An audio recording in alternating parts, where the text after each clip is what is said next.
Hello, my friends, and good evening. Welcome to Shadoe at Night. This is Thursday, May the 2nd, 2024. On the show tonight, what is the Black Bloc? You may have heard that expression before from other alternative media sources. Probably Tim Pool, who talks about it quite a bit, having been exposed face-to-face with them at the Wall Street thing 10 or 15 years ago. What was that called? The sit-in for Wall Street? I forget what that was. But he was covering it for a left-wing organization back in the day, and he got face-to-face contact with a lot of these people, and they're not good. They're in it for the destruction of things. They're nihilists, and they want to burn everything down, and they caused another problem in Montreal last night. It seems like every year for the past 10, 12 years or so, on May 1st, Montreal has been exposed to these thugs running through the streets of downtown and ruining property and injuring people, anybody who gets in the way. The police really gear up for this. This is the one time you actually want to see the police in full riot gear. We had arrests last night. We had injuries even last night. And I want to show you an example of how the left-wing corporate media talked about this story today, as opposed to what really happened. Yes, we have video, so that's coming up in just a second. The show is brought to you by Canada Nano Silver. We'll get into that in just a second. Let's say some hellos on social media. Who's watching tonight? By the way, we are on 7 different platforms tonight, including Rumble, Telegram. I think we're on Telegram. Let me know if we're on Telegram or not. X, Twitch, YouTube, and Facebook. And, of course, ShadowDavis.com for the entire show. And then the extension starting at 9 o'clock Central. Michael is watching in Brampton tonight. Hello, Vicky, watching in Nova Scotia. Ruby is watching in rainy Newfoundland, she says. Hello, Sheila in Dryden, Ontario. Danita is watching in Okotoks. Noella's in Pine Falls, Manitoba. Hello, Lynn, watching in Makiro, northeastern Ontario. Dan's watching in Ross, Manitoba. Hello, Debbie in Oakbank. Another Debbie is watching in Tabor, Alberta. Tracy is watching in Gilbert, Arizona. Hello, Barb in southern Manitoba somewhere. Regina's watching in Arizona. I would love it if we had a Regina from Regina, but nothing like that yet. Hello, Eddie in Stonewall. Brenda's watching in Long Sault, Ontario. Cosmin is watching tonight. Cosmin the trucker. He's been a guest on the show before. Cosmin is watching on Facebook from Alberta. Greg is watching in Kingston, Ontario. Elsie, hello in Winnipeg. Cheryl is watching in Alberta. Bren is watching in Cambridge, Ontario. Hello, everybody watching on Facebook and on X. If you're watching on either one of those two platforms, we really need you guys to get this out there. So like and share. Let's get this out to as many people as we possibly can. Please. Over to Rumble we go. It's Fazy. Shadoe, I'm still waiting for you to reply to me about my membership that I can't get on. Well, Fazy, I don't know why you can't get on. I would assume you're already on. You see, a lot of people are saying to me when they buy a membership at ShadowDavis.com, I can't get on. And in reality, they're already on. They're already there. They're in the website. They just don't know it, which is a flaw in the current version of the website. We'll be correcting that in the next couple to 3 weeks. In the meantime, if you see your name in the upper right-hand corner of the screen when you're on the website, that means you're in the website. So all you need to do is just, cruise around the website until you see the live stream. Now, the thing about the live stream section of the website is it's only live during the live stream. If you want to see the replay of the show on the website, the entire thing, you go to the total episodes, the complete episodes, the full episode section, and you can see it there immediately following the show. And all of the episodes from the last couple of months in their entirety on shadowdavis.com. So, Faisy, you're probably already in the website. You just don't realize you are. Okay. Just that seems to be a common thing that I get quite a bit, and it seems to answer most everybody's question. Hello, Crivier. Is it raining in Winnipeg? I don't even realize. I haven't looked out the window yet today. I've been busy. Hello, North Scotty, and I don't know where North Scotty's watching. Jimmy Balls is watching from the woods.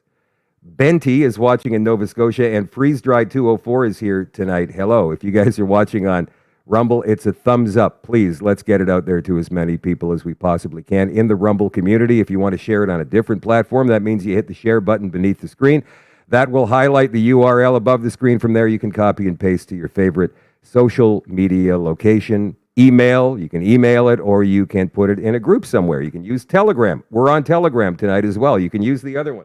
What's the other one that I use all the time I can never remember the name of? Let's see here. It's Signal, of course. I'm not sure if you can do it on Signal. You can try. I'm not sure if you can, but you can try. All right, let's get down to it tonight. This is the final show of the week. Of course, you guys on shadowdavis.com already know we have moved to a Sunday to Thursday format for the entire summer, and possibly going forward if it proves to be more successful than the Monday to Friday version. So this is kind of a test balloon. We're trying this out right now. I rather like it. So Thursday will be the last show of the week, and then Sunday night we come back on for an exclusive all-access show on shadowdavis.com, and I'm hoping that we can get this man to come on this weekend. We were in contact today. His name is Pastor Alan Strudwick. He runs Strudwick Ministries out of Calgary. Alan's purpose is to win souls and transform lives through the power of gospel. He's passionate about people, passionate about Jesus, passionate about the truth, passionate about the supernatural. And he and I have had some very interesting conversations over the past couple of months. And he's got a very interesting story about how he came to the Lord, how he became a pastor, what route he took, and what he saw of the ugliness that he was in. He was actually being recruited or already included into the global cabal. He just didn't realize it at the time until the very end when he broke away. It's a very interesting story, and hopefully he comes on Sunday night to discuss that. Alan Strudwick, Pastor Alan Strudwick from Strudwick Ministries. The Shadow at Night live stream is brought to you by Canada Nano Silver, CanadaNanoSilver.ca. The Immune Gummies. Simplify your daily immune support with convenient and delicious Nano Silver Immune Gummies. Each serving contains powerful triple action Nano Silver, elderberry, vitamin C, zinc, and vitamin D3 to help supercharge your immune system. Safe and proven. We talked about this last night. Safe and proven Nano Silver technology works alongside your body's immune system to help you stay healthy and strong for everything that life throws at you. Don't forget, from now until event date, which is June 21st, 22nd, and 23rd, the big Stronger Together Canada Conference in Beausejour, Manitoba, just a stone's throw from Winnipeg. Every item sold by Canada Nano Silver in person or online, $2 will go to help Ken and Rosalie Drysdale recoup their costs.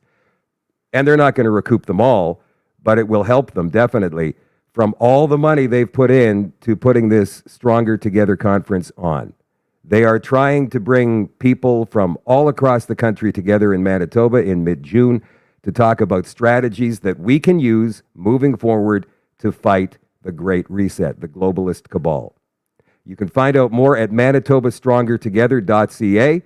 Free shipping at CanadaNanoSilver.ca with a product order of $250 and over. Check them out, CanadaNanoSilver.ca. Find the retail locations on the website, and if you would like to become a retailer of these awesome products, get a hold of Kevin and Anna through the contact tab at CanadaNanoSilver.ca. All right, so this is an example of the left-wing corporate media's coverage of the riot that happened in Montreal last night, the anti-capitalist riot put on by the Black Bloc. And we're going to get into what the Black Bloc is in just a second for those of you that don't know.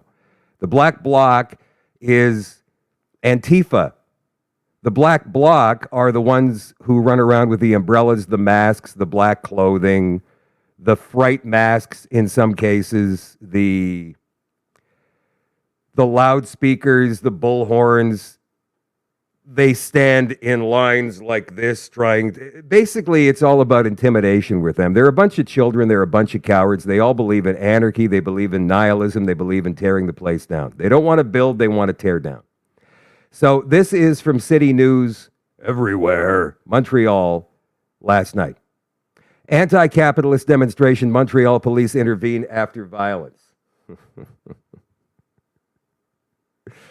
By the way, for anybody who says, well, the police should definitely be concerned about these anti-carbon tax protests at the borders, all you got to do to know the difference is have a look. You do have eyes. I suggest you look and see. None of the people at the borders, this Diagolon crowd that Justin Trudeau likes to lie about, right? None of these people are wearing masks. None of these people have anything resembling weaponry on them. They're just a bunch of average, regular Canadians who are sick and tired of paying ridiculous taxes, especially the stupid carbon tax, which does zero except bloat the public service even more than Justin Trudeau already has. But the difference is night and day between protesters like this and protesters like that. Anyway, Montreal police intervened Wednesday night to break up an anti-capitalist demonstration that turned violent amid annual May Day protests. Some business owners were smashed, windows were smashed, and property damaged by masked demonstrators in the downtown core. The front of a Scotiabank branch was vandalized with their windows shattered. Protesters were seen throwing traffic cones and metal construction signs into the street. Jean-Pierre Brabant, spokesperson for the SPVM, the Montreal Police Service, said that officers were confronted by the demonstrators and that smoke bombs were deployed at police, not by police, at police. By the way, there's a picture of windows being boarded up. Do you see any pictures so far of any black-clad masked protesters? Neither do I. Let's continue. Around 8 p.m., authorities said they had to intervene. Police launched a dispersal operation near de Maisonneuve and Robert Bourassa Boulevard. The demonstration ended a little after 8:30. Brabant said one arrest was made. So these are the pictures that they showed in this story. There's one shot, doesn't look like much, just some random building in downtown Montreal. There's a boarded up bank. That's it. Just some dude walking past the boarded up bank. That's all we get from the left-wing corporate media. Oh, no big deal. No big deal. All right. Here's what we get from TNC.news. 2 injured in violent anti-capitalist protest in Montreal. Don't forget to like and share, you guys. Get this out there. Get this out there to as many people as you possibly can. And is it any wonder that 50% of Canadians no longer trust the Marxist corporate media? They're in cahoots with the globalists, who are in cahoots with the Black Bloc, Antifa et al. An anti-capitalist protest turned violent in Montreal Wednesday night, leading to 1 police officer and 1 citizen injured, along with damaged property in the city's downtown. The protest began to escalate about 5:45 p.m. when mass demonstrators threw rocks at police, smashed business windows with street signs, and sprayed graffiti on walls. You want to see the video? Let's have a look at the video. Here it is. Come on, show us the video.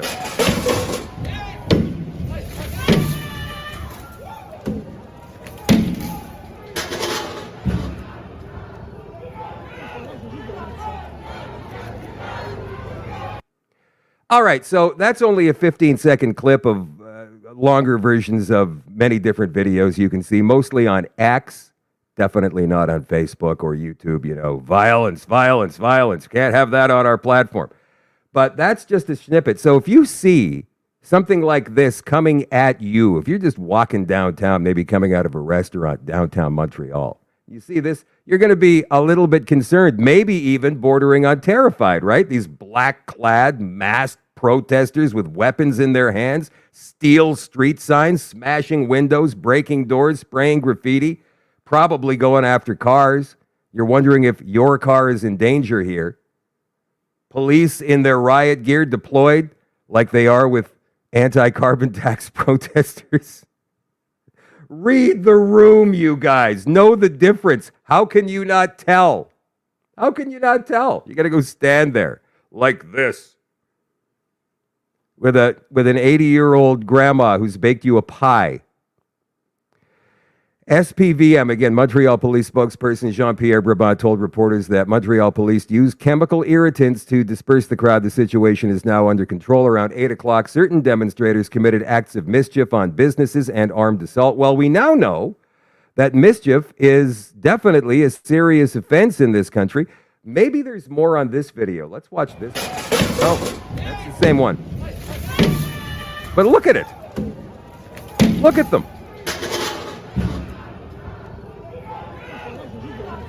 It's amazing. Why do you need to destroy property when you don't believe in capitalism? This is in Montreal. Anti-capitalist wearing clothing and shoes made by capitalists. Probably using cell phones made by incredibly greedy capitalists also. The smoke bombs deployed by police as part of the dispersal operation, blah, blah, blah, blah, blah. So it's essentially the same story with some tweaks to add some context on tnc.news as it is on City News. They just put the video up here and they showed us some other things that really happened, how violent it got. So that is the difference between left-wing corporate media, Marxist media, and what a journalistic operation should really look like. That's my opinion. And from 35 years of media, I'd say I'm probably right about that. What is the black bloc? There's a lot of people go, Antifa, Antifa, Antifa. Black bloc, you don't really hear that expression a lot because they try not to use it so much, but it's out there. So what is this? From counterextremism.com. It makes me laugh that there actually has to be a website out there called counterextremism.com. But anyway, what's the black bloc? Well, the introduction is Black Bloc is an international protest movement of violent anarchists who largely want to eliminate the power of governments and financial institutions in the global system.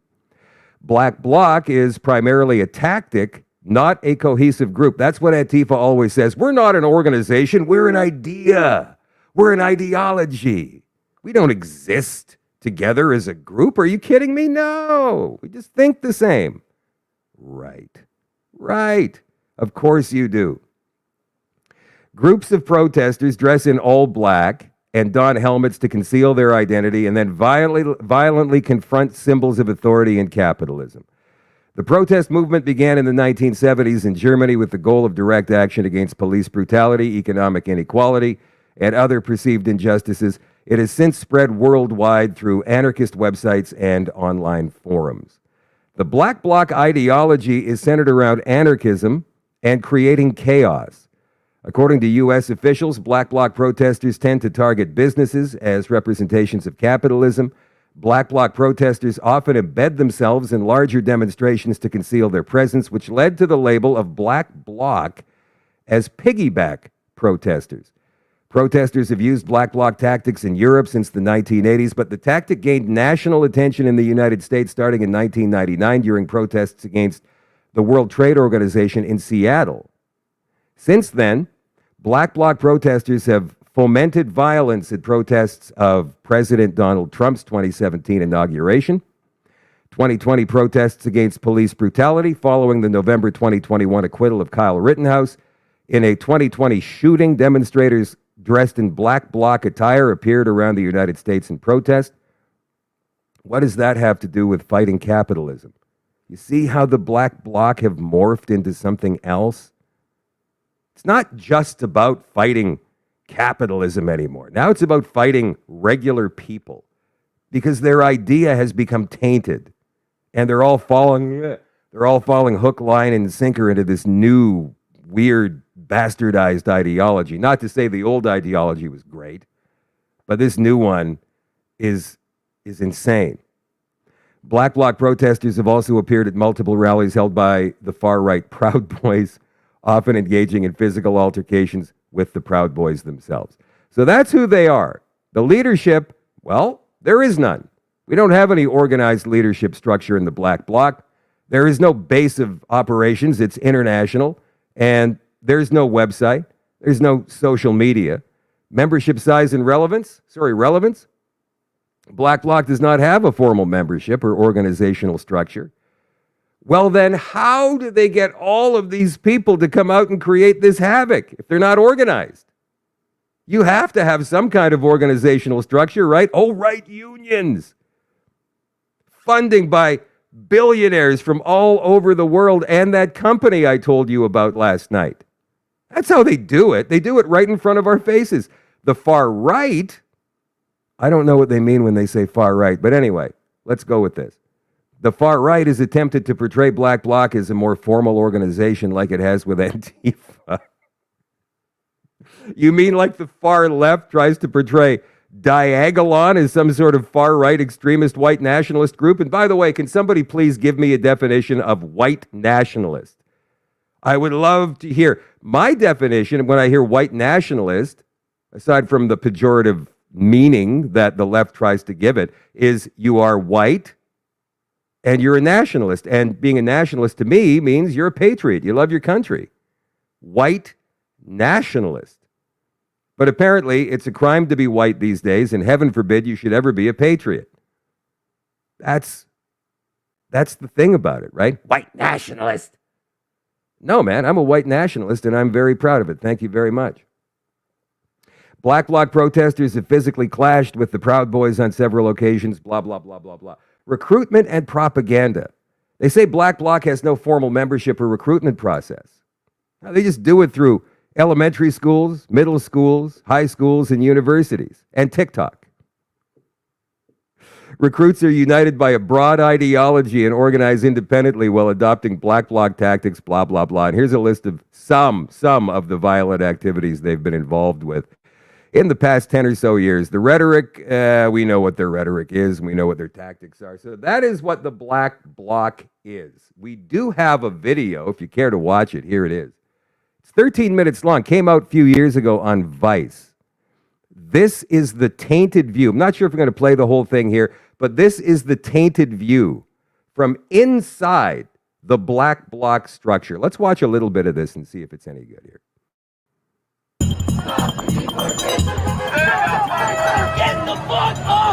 Fear is a part of our tactics. We do want Nazis to be afraid to organize in public. It's our job to go out there and say, no, we're not going to allow you to spread these ideas. Excuse me just a second. But generally speaking, outside of superheroes, Zorro, Batman, whoever, who generally wears the mask? The bad guy, right? I mean, the KKK, they all wore those pointy white hoods, masks, covering their faces. These Antifas or Black Blocs or whatever the hell they are, they wear masks because they're out to destroy things. These white nationalists, you can see their faces. You know who they are.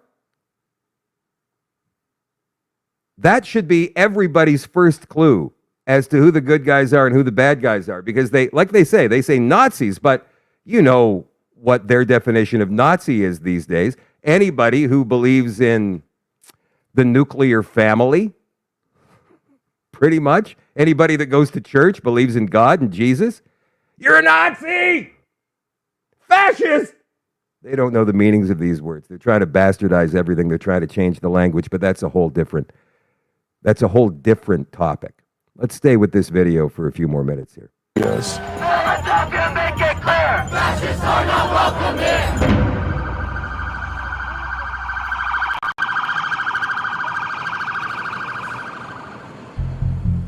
Politically, I'm an anarcho-communist and I'm an anti-fascist, and right now I'm focusing a lot on that anti-fascism. So what I'm doing here is mixing half part water and half part liquid antacid. It makes something called LAW, or liquid antacid and water.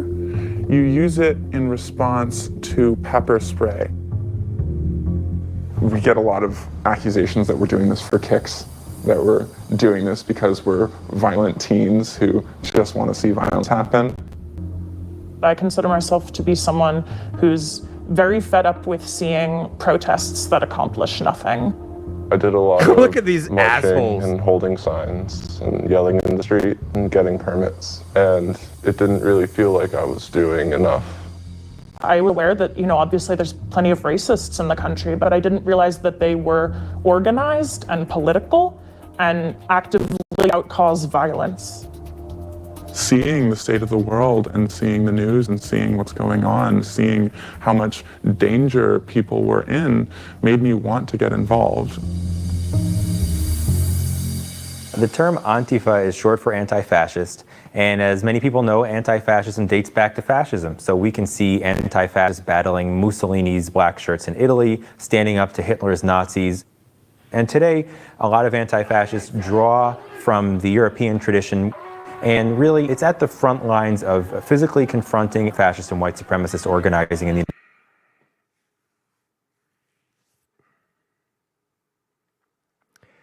They are the brown shirts. They are the bad guys. It's like that Michael Douglas movie, Falling Down. You ever see that? I think it goes back to 1990, 1989, something like that. Just goes crazy in his car one day. This guy worked for the Department of Defense in the United States, played by Michael Douglas, this guy. He's wearing a tie, he's wearing a white shirt with short sleeves, he's got a briefcase. And so he gets out of his car breaks down, heavy traffic, it's very hot, it's Los Angeles. Gets out and starts walking and starts doing some crazy stuff, right? Winds up stealing weapons, heavy artillery. Next thing you know, there's a citywide manhunt for him. He has no freaking idea. All he's trying to do in his mind is get back to his wife and his daughter because it's her birthday. And at the very end of the movie, when confronted by a cop, played by Robert Duvall, Michael Douglas looks up and says, "You mean I'm the bad guy?" He didn't get it. He didn't know. He didn't know until the very end. Is it possible that this is the same thing with these people? That they have no clue that they think they're actually doing some good for society? If so, that would be amazing to me. I don't know. I think they all have completely different motivations. But the idea they're not organized, they're not funded, it's just a random group of people who share the same ideology, that is absolute bunk. It's absolute nonsense. Never believe it. They wear masks because they know they're going out to break the law. The problem is they never really seem to get arrested and charged. They get arrested, but never charged. How is that? Because they're funded by billionaires. That's why. Or maybe, just maybe, the police have no proof because none of their cameras could pick up their faces because of the masks, which, by the way, in Canada is illegal in a riot-style situation like last night in Montreal. You cannot wear a face covering in a riot-style situation in Canada. It's against the law. Those people could have been charged on that alone. Nope. Why? Because there's big money behind these clowns. That's why. Okay. Changing gears here. We all know what happened a couple of days ago in the House of Commons. Lethbridge MP Rachel Thomas was ejected from the House of Commons by Speaker Greg Fergus for her telling him that he was acting in a disgraceful manner, which she withdrew, by the way. We're going to get into that in just a couple of minutes. But maybe he didn't hear her say that. I don't know. He kicked her out anyway, and then he tried to force language on Pierre Poilievre. Poilievre said, okay, I'll change the word, but I'm not withdrawing my comment. 3 times, Fergus could have said, all right, that was good enough, but instead he chose a power move and ejected, from what I understand, for the very first time in Canadian history, the leader of the opposition. This guy is partisan. He's a partisan liberal. He has no business wearing that robe. Michael Higgins of Post Media wrote an article today, which is in the National Post. By tossing Conservative leader Pierre Poilievre from the House of Commons Tuesday, Fergus betrayed his own weakness. Tradition demands that a newly elected Speaker of the House of Commons is dragged unwillingly to the chair because it's such a thankless position. In olden days, the Speaker would have to communicate the wishes of the British House of Commons to kings and queens who, if they didn't like what they heard, still had the power to lop off heads. The tools of the Speaker, therefore, are tact and diplomacy. And when they fail, more tact and more diplomacy. Unfortunately, Canada's Speaker, Greg Fergus, forgot those invaluable tools Tuesday when he decided that ejecting the official opposition leader from the House was a better display of his powers. Strangely, instead of looking strong, Fergus looks weak, ineffectual, and partisan. There was a better way, and he chose not to take it. No one's going to come out of this appalling display of uncivil disorder without some blame to shoulder. The whole debate up to then had been petty, petulant, sulky, childish. Just another day at the parliamentary office. Parliaments have always been rowdy, places of passion and insult, some of them funny, most of them juvenile. They have resounded to lofty arguments, high-minded principles, and the torturous pedantry of a 3 a.m. filibuster. And if their seats have sometimes been occupied by those with base motives and low desires, they've also been filled with men and women of character, intellect, and honesty. That's not to suggest the current crop of parliamentarians are all high-browed, well-meaning men and women of superior intelligence. If question period on Tuesday was any indication, it was the usual circus with the obvious clowns. It was a raucous debate with a few jabs from the Conservatives and some non-answers from the Liberals. But when Conservative leader Pierre Poilievre began pushing for answers about whether the government would heed a call from BC Premier David Eby to recriminalize drugs in his province, hard drugs, things started to get tetchy. Rather than answer a question regarding drug policies, which are claiming about 7 lives daily in BC, Trudeau thought it better to characterize the opposition leader as a far-right nut job. Why does he choose to continue to court extreme right nationalist groups like Diagolon? Asked Trudeau.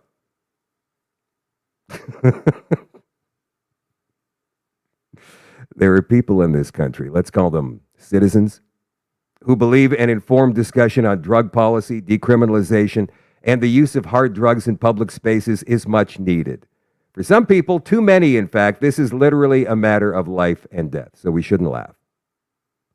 Why the Prime Minister should choose to promote conspiracy theories instead of articulating a thoughtful response on drug policy is a mystery and a sad reflection on the state of debate in Parliament, but that's where we are. Not surprisingly, things went downhill from there, and Fergus was always out of his depth, given to standing up in hopes members would notice his sullen aspect and behave themselves.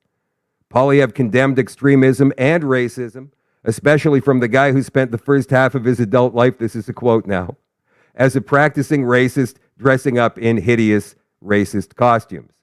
He didn't say blackface in there. I would have. The House erupted. Fergus stood up. Mayhem kept unfolding. I'm going to ask all members to control themselves, said Fergus. Yeah, good luck with that. Amid much squawking, Trudeau accused Poilievre of shameful, spineless leadership, which Fergus asked the Prime Minister to reframe, but didn't call him out for unparliamentary language. Conservative MP Rachel Thomas accused Fergus of being a disgrace and was quickly ejected from the House. She withdrew the comment, by the way. She withdrew it. We'll get to that. By the time Poilievre condemned Trudeau for his wacko policies by this wacko Prime Minister, Fergus probably felt backed into a corner. A better speaker might have reverted to the tact and diplomacy of old. Fergus, however, decided to turn it into a petty power play. Withdraw the remark, Fergus told Poilievre. Poilievre offered to replace it with extremist. Not good enough, said Fergus. How about radical, said Poilievre. A complete withdrawal of the remark or else, said Fergus. And the or else came to pass. An opposition leader expelled from the House of Commons for the first time. Oh, I was right. And apparently because the speaker didn't have the good sense to calm things down instead of making them worse. De-escalation, Greg. You're the referee, for goodness sakes.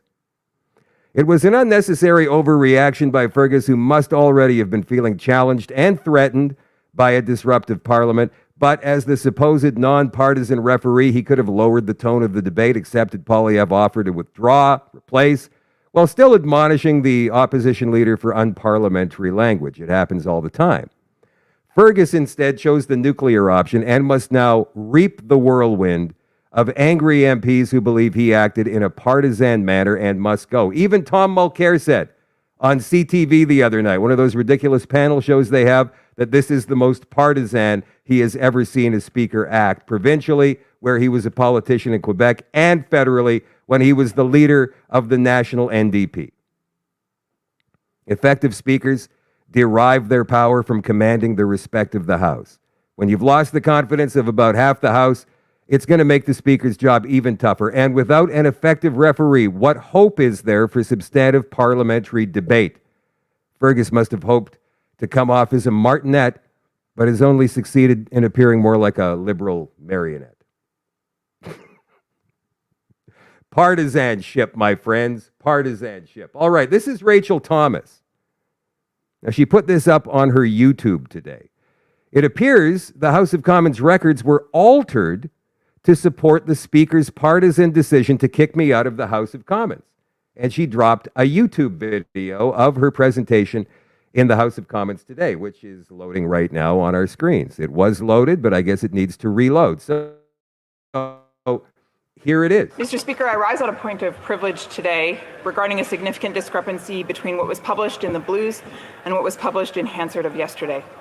The question of privilege... By the way, I meant to bring this up last night. We were looking at the Conservative side of the House. Now, I know they don't occupy the entire side of the House. I know some NDP MPs sit on the same side.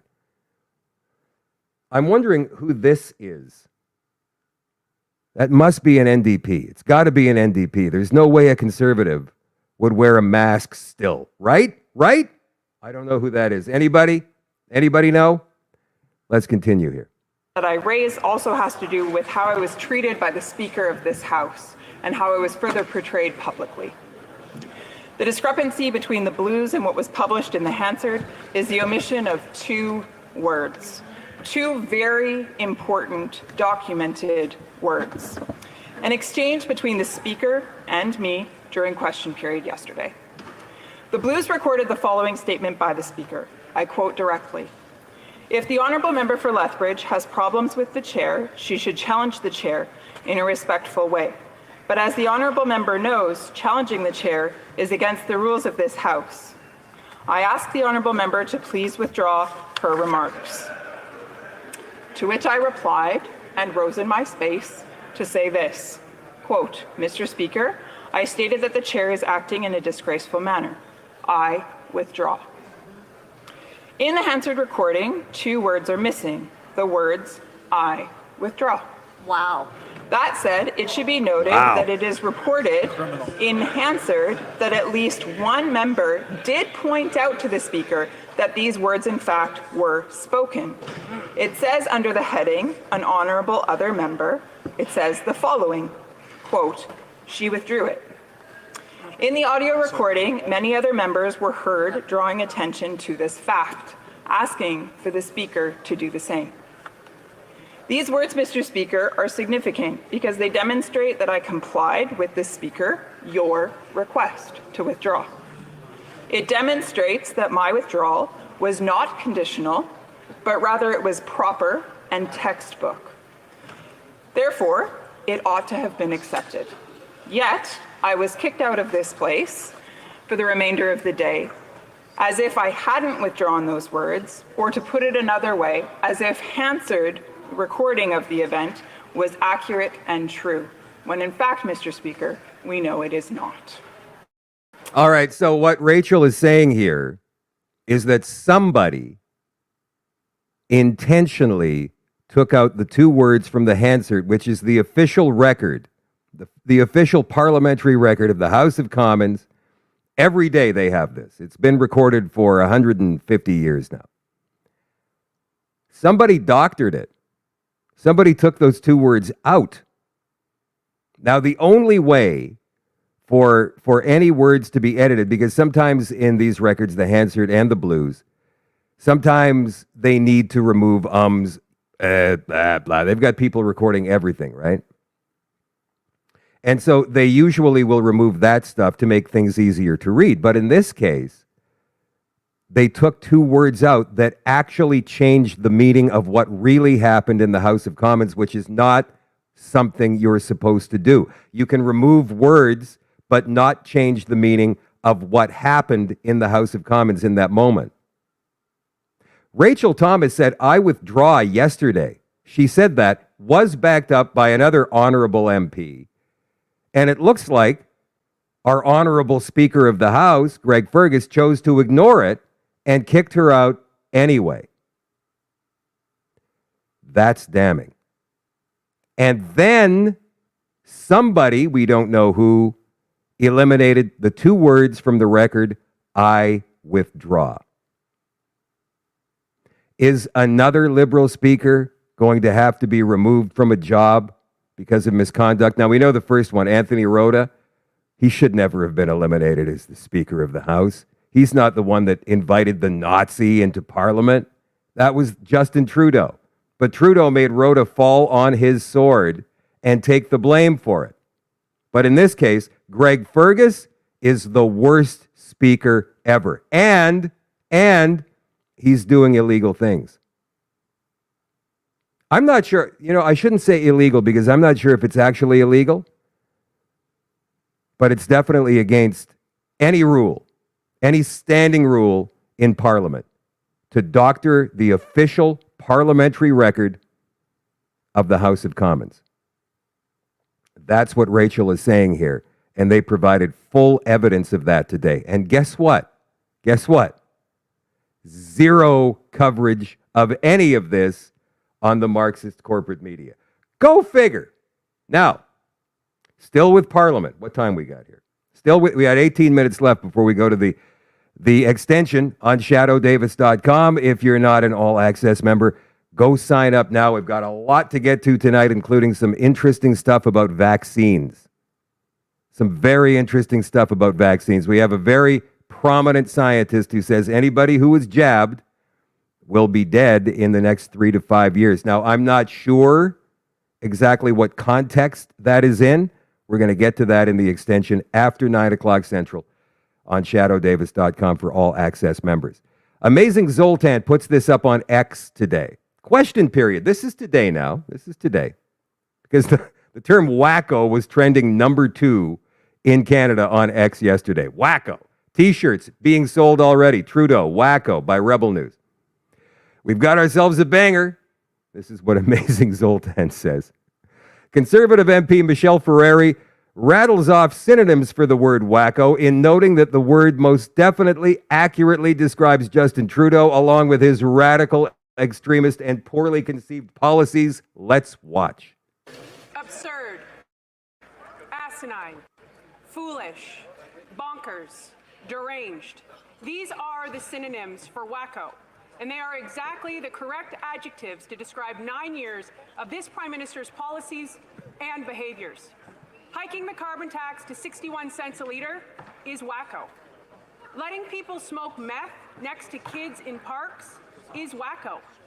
Creating censorship laws that Margaret Atwood calls creeping totalitarianism is wacko.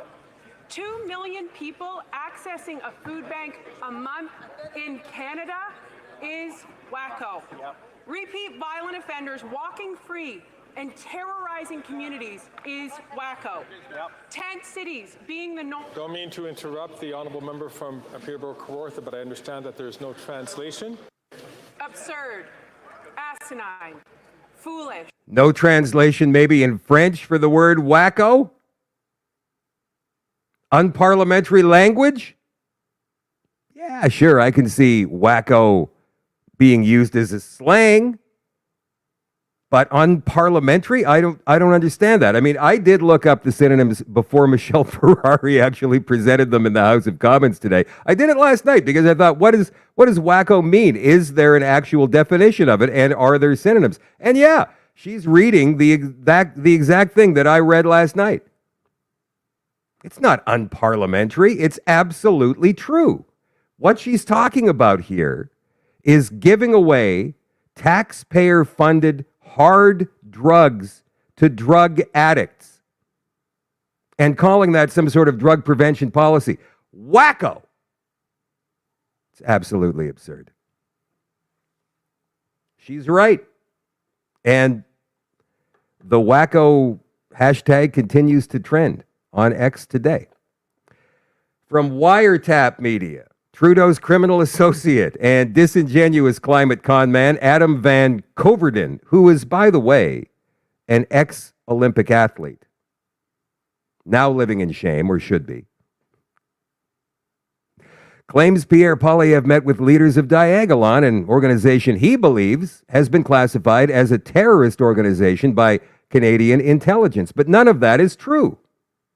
This is why I have been calling on X for the past couple of days for a legal mind to see if these liberals can be sued for slander/libel, because they are lying.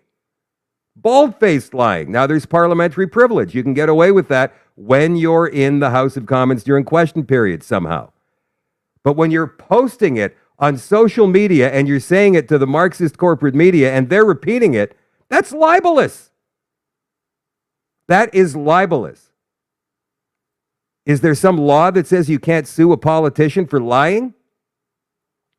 Any legal minds out there? Anybody watching this? Get a hold of me, please, through the website, shadoedavis.com.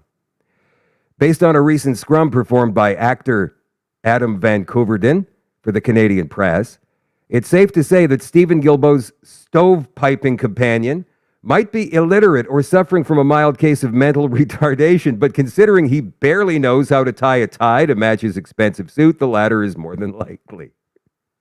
Well, we don't need to be insulting like that. But anyway.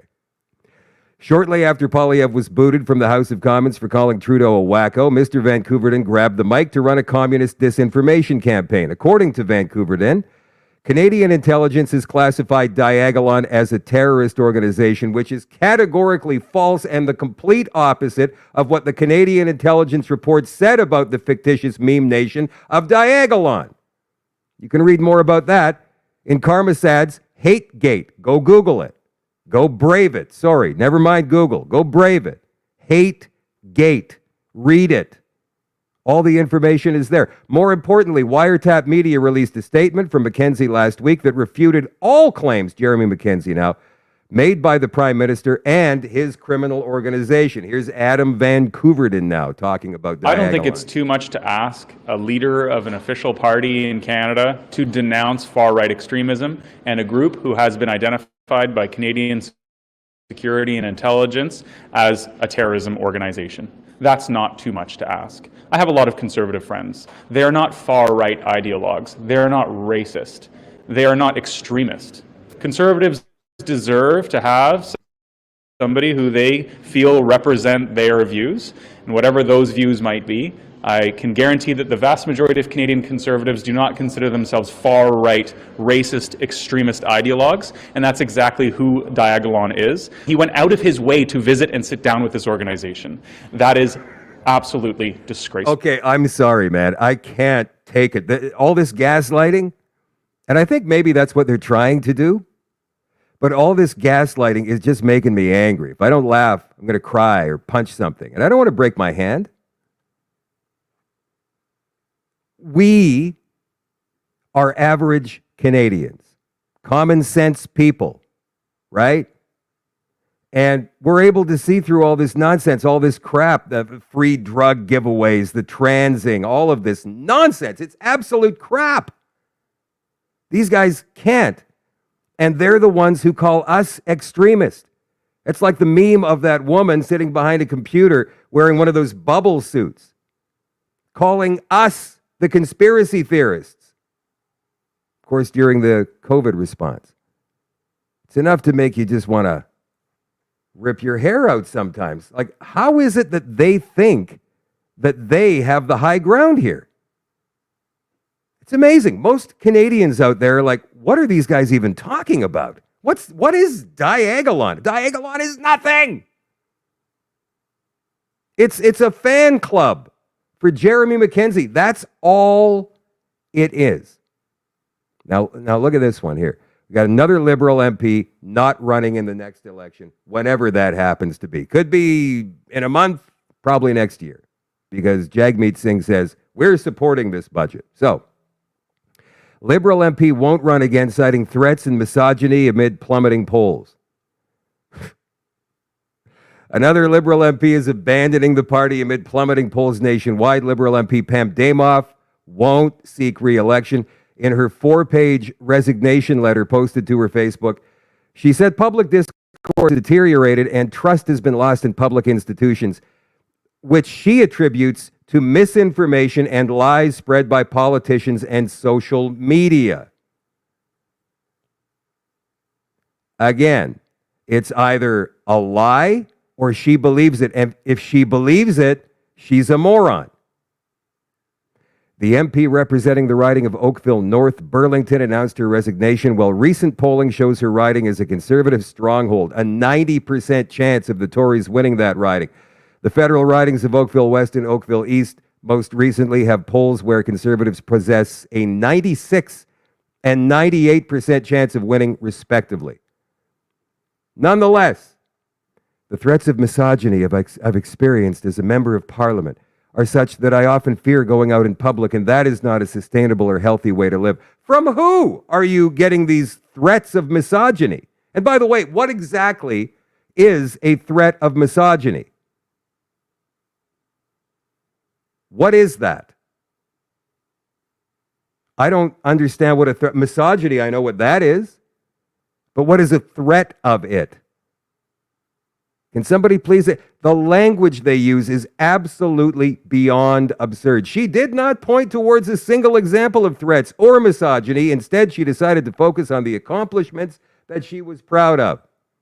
Well, I know that I still have something to offer Canada, Ontario, and my community. The hyper-partisan nature of politics today is not the environment that I see myself serving in. Some accomplishments she listed: we're taking action to protect women and end gender-based violence. What? Has there been anything put forward by the federal government to end gender-based violence? We know that the Prime Minister is a misogynist, the way he's treated some of his female MPs. Hello, Jody Wilson-Raybould, Dr. Jane Philpott. Hello. Unprecedented investment in public transit and electric buses. That's to win votes in seat-heavy Ontario, because most of those investments happen in Toronto, probably in Montreal and Vancouver as well. Because, hello, votes. These Liberals are absolutely wackadoo. And to stay with the federal government for just a minute longer here. Now, this is something that a lot of people were spreading around social media today. It was released at the beginning of April, but I only saw it for the first time today, and I went, well, okay. So anybody, I suppose, according to liberal think, who gets upset about something like this would be a white nationalist, extremist, woman-hating, minority-hating bigot, racist, right? Free admission from the Government of Canada. Now, parkscanada.ca. Free admission for newcomers to Canada and new Canadian citizens. Everybody else, you got to pay the $30. And by the way, this is all year long. Do you know how much it costs to get into a national park in Canada? It's expensive, man, especially if you're traveling with an RV. But anybody who's new, doesn't matter whether you're a citizen or not, and new citizens can get in for free. So I suppose they could take new Canadian citizens out of this and just say free admission to newcomers. Right? Doesn't matter whether you're a citizen or not, as long as you're new. Unadulterated BS. And in the meantime, the rest of us, no, I'm sorry, but back of the bus. This is racism. It's not anti-racism. It is racism full on. Now, another government thing here. I'm sure by now you've heard about this so-called boycott, which is supposed to be coming up against Loblaws. Initiated by NDP leader Jagmeet Singh, who for months has been banging on Galen Weston as a thief and a criminal for profiting from inflation. So Galen Weston fired back. Now, this is an interesting one, because I don't believe in the boycott. I do believe that the prices are jacked up artificially because of the carbon tax. But is it possible that Galen Weston and his board of directors are making out like bandits? They certainly put up a pretty good profit margin in the first quarter of 2024. But a boycott? I don't know. I don't think so. I mean, is he a member of the World Economic Forum? I actually went looking for that today, and I could find no correlation between Galen Weston, who is one of the top 2 richest men in Canada, right next to David Thompson. I could find no indication of any linkage whatsoever. With David Thompson, I could, but not with Galen Weston. Galen Weston calls Loblaws boycott misguided criticism, grocer not responsible for higher prices. Now, I am not defending big business here at all. As a matter of fact, I have a very capitalist mind. I believe that anybody who works hard, comes up with great ideas, should be rewarded for it by the market. I also have a very libertarian approach to government regulations. The fewer, the better. But at the same time, there is something like being too big, that you actually become more powerful than a government. And you have the power to sway a government with kickbacks, backdoor deal, shenanigans, lobbying, that kind of thing. I don't like that stuff.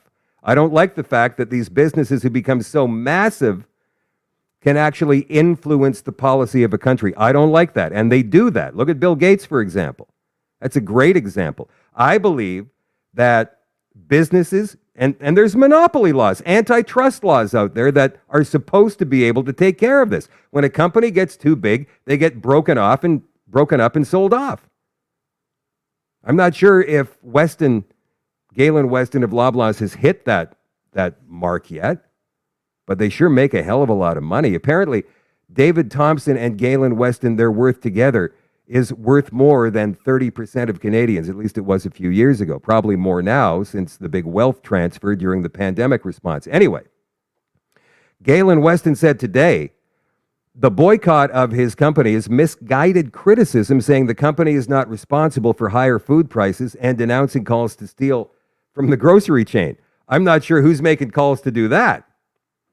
Speaking at the company's annual meeting of shareholders on Thursday, Weston said the grocery industry has faced unprecedented criticism amid higher food prices, and that it's natural Loblaw would be singled out as a focal point for media and government. Of course, consumer frustration. Weston also says that while shareholders may be troubled by these often repeated stories, the grocery retailer has and will continue to act with integrity. I want to scroll down here. So this Reddit page that's pushing this Loblaw boycott has got 67,000 members. It's supposed to be a month long, like the entire month of May is supposed to be dedicated to boycotting Loblaws and any stores owned by Loblaws. But in the meantime, Weston said, putting things in perspective, this equates to approximately 3 times the total earnings of the company in a given year. The consequence, because they just came out with their Q1 and they made a lot of money, but that's gross earnings, not net earnings. And that's the difference. And people, for some reason, don't seem to be able to understand that. There's a lot of expenses that go into running a massive grocery chain like Loblaws. Anyway, if this continues, if this goes on, if this boycott does happen, and I really don't think it's going to, there could be 200,000 jobs at risk and billions in annual investments. Now, I haven't looked into this a whole bunch, but I'm going to say that both sides of this, one side is definitely self-interested, Weston. The other side is hopelessly misinformed. Anybody who thinks that boycotting Loblaws is going to bring prices down. It's not. All it's going to do, if it's effective, is remove competition from the marketplace, which means other companies will just be able to charge more, which is very, very interesting. All right, so I'm not sure if you guys saw me post this on Facebook today. This picture here, I'm sure you've seen something like this at banks in your city, your town, your neighborhood even. But I've posted pictures like this before. We're going to get into the extension on shadowdavis.com in just a few minutes for all access members.